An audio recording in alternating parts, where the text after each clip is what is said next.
So they, that's the point.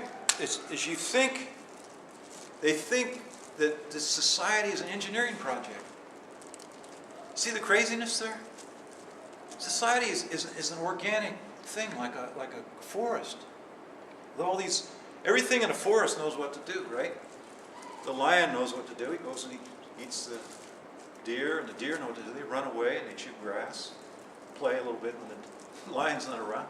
And the bacteria know what to do, and the fungi know what to do, right? They rot the trees and stuff when they fall. Everything knows what to do. They don't have anybody telling them what to do, and yet you get this beautiful forest.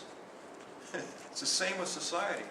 Whereas the engineering types and the intellectuals think you can manage the whole thing. See, like Karl Marx or even Milton Friedman was kind of like that a little bit, thinking that you could.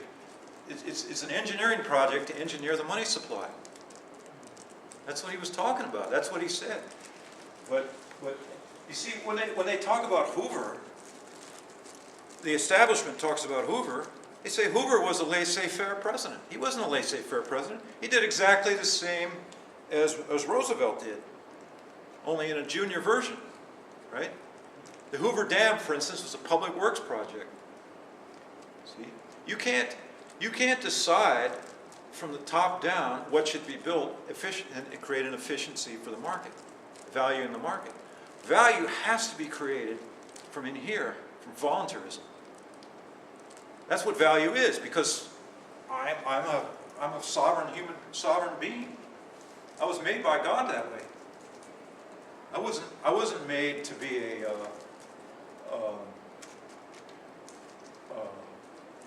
cow, you know. There's this really cool video by a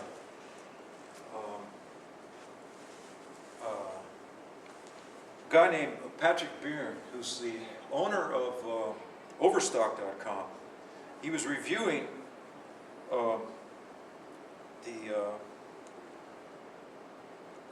Rousseau, Jean-Jacques Rousseau.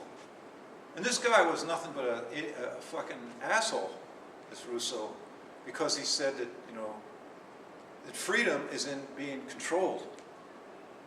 And Voltaire wrote a letter back to him, and he said, well, thank you for writing this nice book. He said, I feel like getting down on all fours now. You know, I mean, that's this kind of people that pop in around when there's a lot of stress in the collective consciousness. You get all these asshole intellectuals and engineering types. You know, like Richard Walbaum. He should be here if he knew it was right for him. He's an engineer. He's an electrical engineer. He's a nice guy. You know, I sit with him in the dome on the Grant, and he wants to have fiat currency, and he thinks, well, we'll just prevent so much for it to work like this. You know, he doesn't know how much currency there should be. But I'll tell you what, I'm going along with that. I don't think we need to have a gold standard. I believe the same thing. But the gold standard is not what we want as a collective. It's what happened by itself. because it's a commodity, and it works. It has the properties of money. It happened by itself. All you have to do is regulate the money with a computer. With you have to have honest people doing it, of course.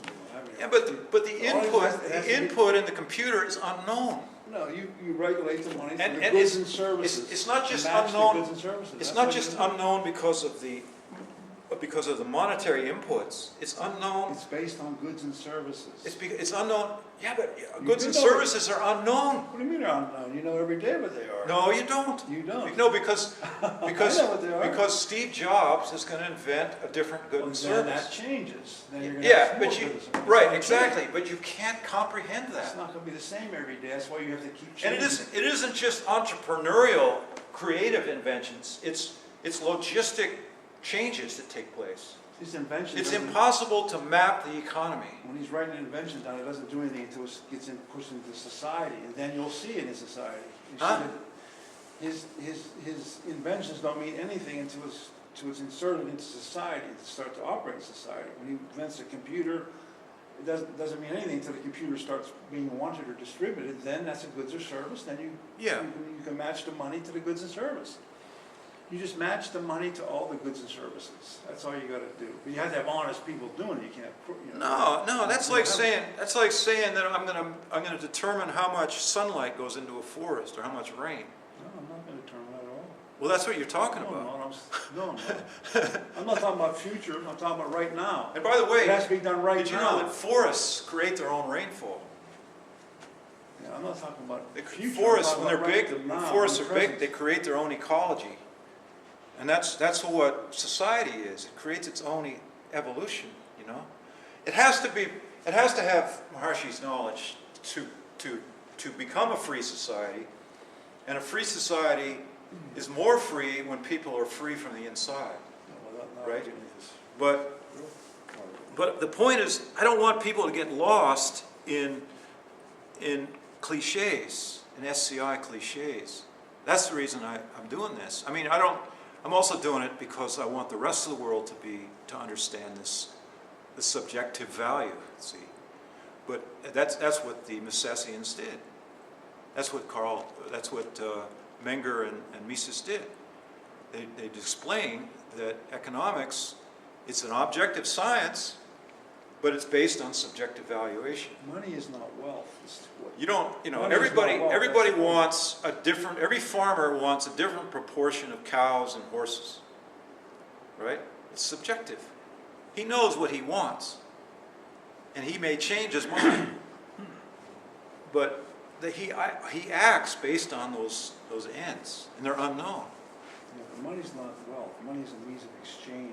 All you have to do. No. That's the point. It is wealth. No, it's not. Yeah. No way.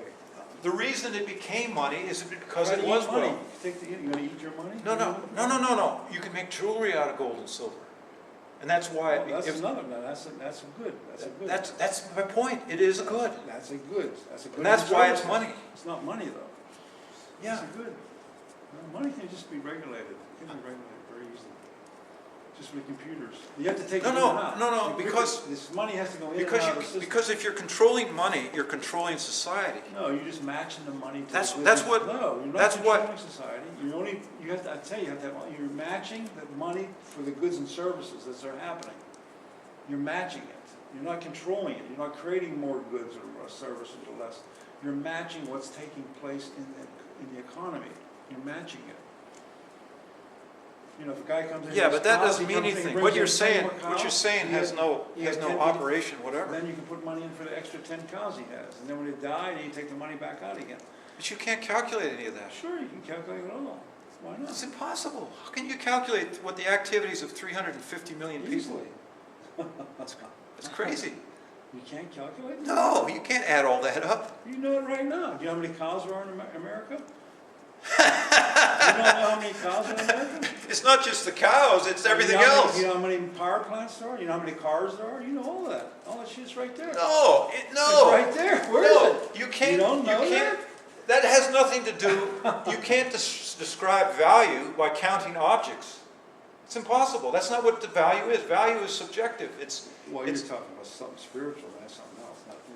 You're not talking about. well, but economics. That's the point. Economics is spiritual. Well, then that's a different story. Yeah. Well, okay. All right. So I started out talking about every man is an island unto himself. Look at these people in this van here. These people are all in this back of this van. And they're all together, right? You know, because people make each other happy. That's what other people are for. But every single one of those persons lives in his own self. It's beautiful, yeah. You know? And that's what the basis of economics is. It's individualism. That's the only thing. And so here's the ethics in economics of anarchy. Society's purpose is the happiness of the individual. So here's some young ladies just having fun together, right? On the street. The only knower of the individual's potential is the individual herself. And here's a one of these old, what do they call that, artistic kind of stuff. You know, this woman is very pensive, this young lady is very pensive, you know. She's thinking about things. We don't know what's going on inside her head, her world that she's creating. And that's the foundation for life, the individual's consciousness. Every individual needs property to fulfill her potential. Now, if you're enlightened, you don't need property. You don't need anything. You don't need your body. That's the whole point. But that's not what we're talking about here. We're talking about getting to enlightenment. We're talking about living in the relative world. You know, everybody thinks, well, we have to make the world enlightened. Well, we have to understand the world first. We have to understand our own self. We have to understand whether or not people are focused on the object or focused on the subject. Otherwise, we're not good yogis to create the enlightened world. And this woman, you know, she's a very demure young lady. She needs things, and it's up to her to decide what she needs. Therefore, because only the individual knows her potential, therefore everyone has an absolute right to her property, which renders the maximum benefit to society. Now here's an image here of a newspaper ad. Newspaper article says, "Gold rush is started by Ford's $5 offer." 101 years ago, Henry Ford was paying twice as much as the other people. Not because he was altruistic, although he was. Paying twice as much for what? Huh? What was he paying twice as much for? For wages. Oh. His wages were $5 a day, which in those days was a quarter of an ounce of gold. That's like $400, right?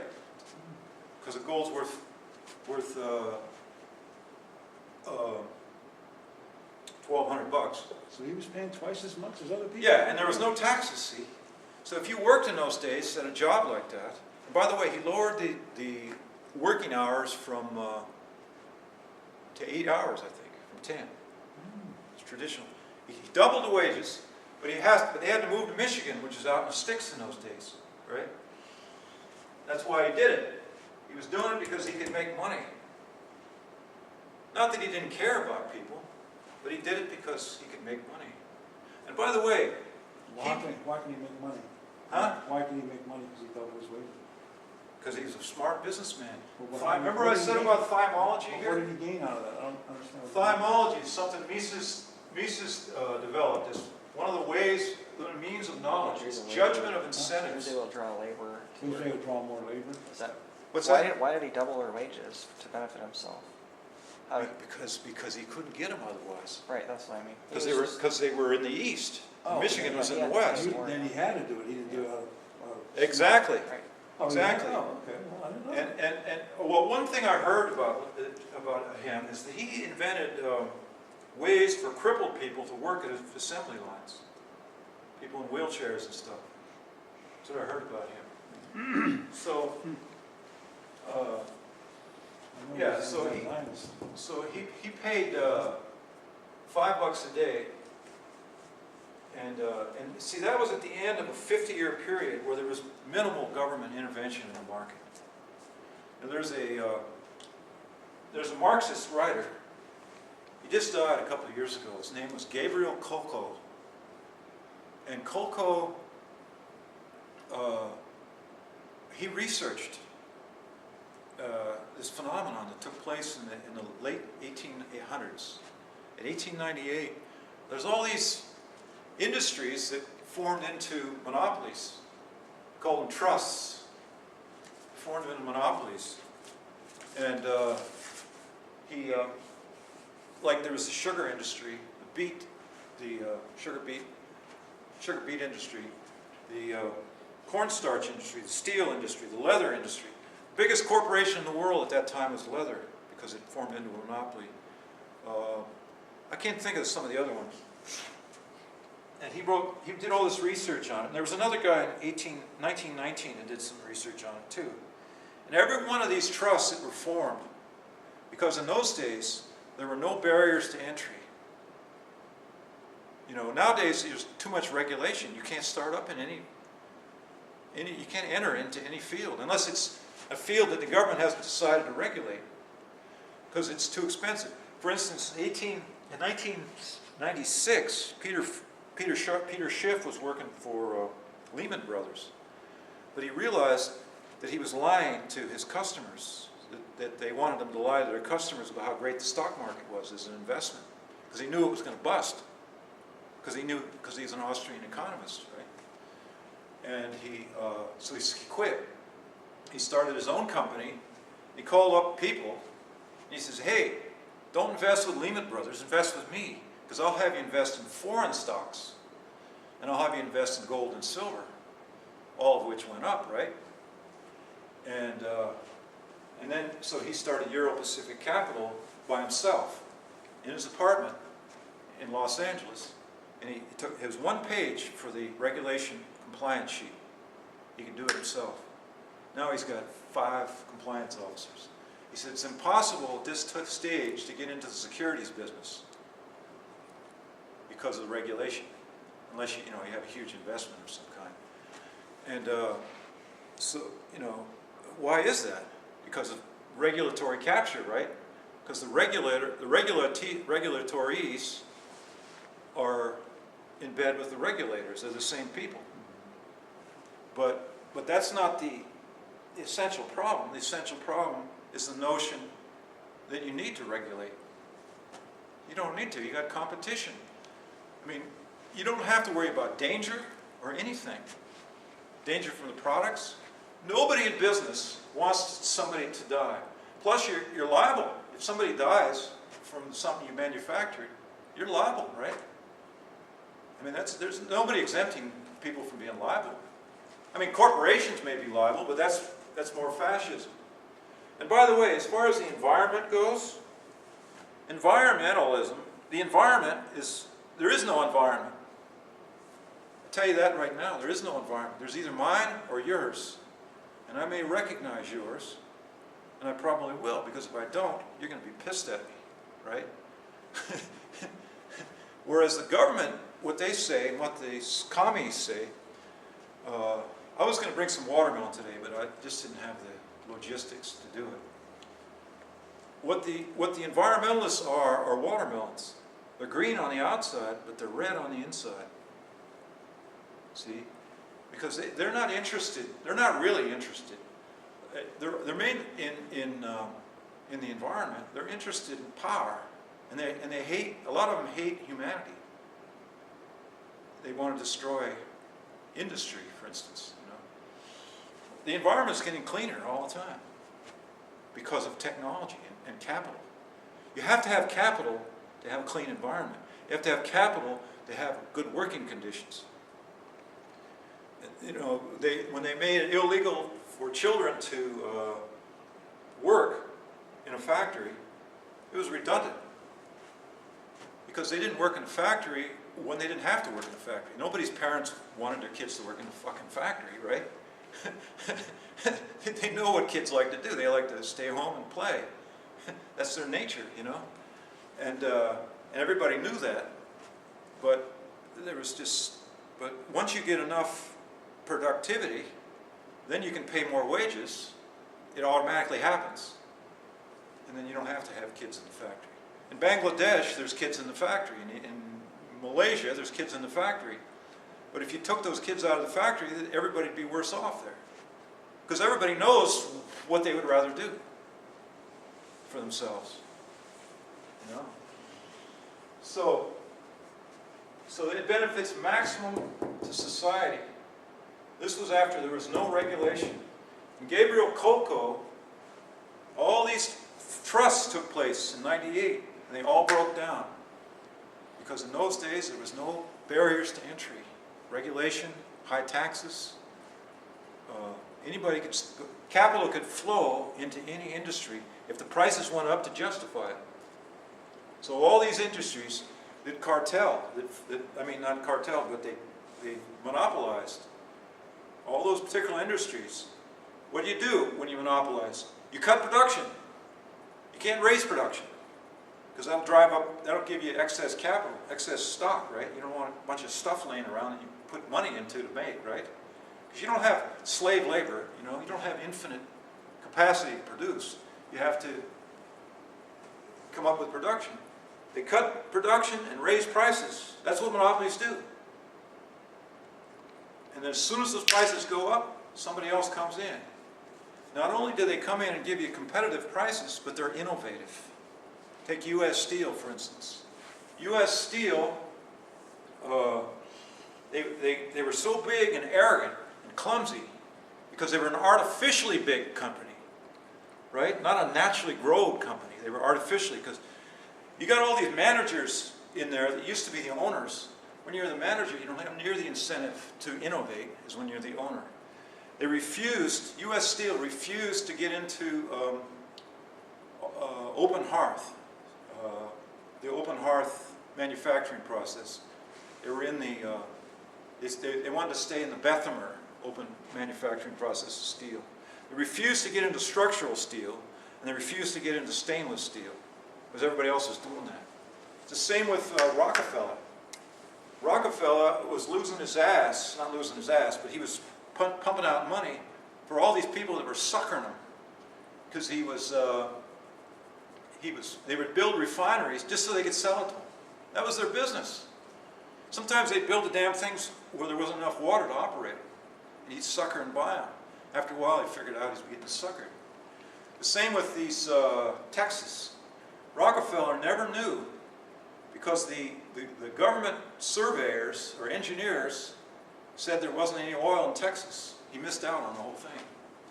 And then when gasoline came around, he missed out on it. He didn't know it was going to hit him. See? So they broke Rockefeller up, but by that time it wasn't necessary. Of course, it wasn't necessary anyhow. It was never necessary. But the competition always comes in. Or when they put in the Sherman Antitrust Act in 1885, every single industry that they cited, this is a reason that they had to have an antitrust act, was industries in which the product was being, the amount of production was going up and the cost was going down. So it's complete nonsense. It was just politicking. It was just trying to get popular vote. You see, popularism is deadly. So I said, this renders back maximum benefit to society. Therefore, everyone is better off without government. Now here's a proof from a different angle, from the angle of from privacy to anarchy. Your thoughts are private. Your mind is private. Your ego is private. All that's inside. You know, remember Star Trek, where that Bajors were able to read the mind of somebody on Star Trek, The Next Generation? The characters able to read, but they can't really experience your ego or your intellect, right? You can only experience something crude, some crude words that are going through your mind. Therefore, you alone define your satisfaction, right? Your satisfaction is in here. Nobody else knows it. You might externalize it, but really it's in here. Therefore, threatening you against your self-definition reduces your satisfaction. Therefore, threatening others reduces their satisfaction. Or no, first, everyone else is just like you in these regards. Therefore, threatening others reduces their satisfaction.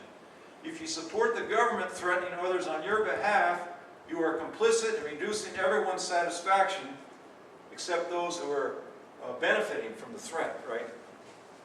There's some real people taking on bad karma when they're in government threatening people. There is nothing else but the individual. Therefore, government should not exist. So that's really the conclusion of my talk. All right, Billy. Thanks for all your time.